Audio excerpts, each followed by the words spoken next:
At the standing end, start with a marlinspike hitch. Bring the bight of the standing part up and to the right hand side, the crossing point side. From that same side, tuck the working end through and hold it downwards to the inside of the eye. Pulling both ends of the marlinspike hitch will fold the line into its shape. The tail tends to want to sit here to the back. If I untie the tail back one chuck, we see a left-hand bowline.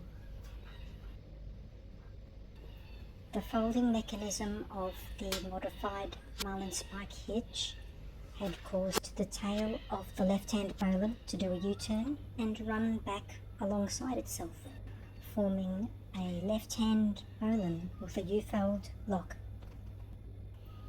Loosen the hook shape and run the tail back alongside the standing part.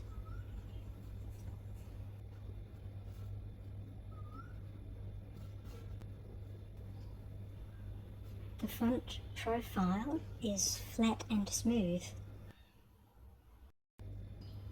That's because the returning eye leg sits snugly between these two facets and resembles a bird's foot.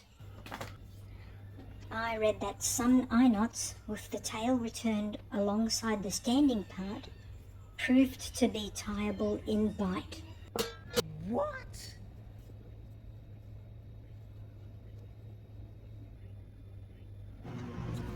The bird's foot bowline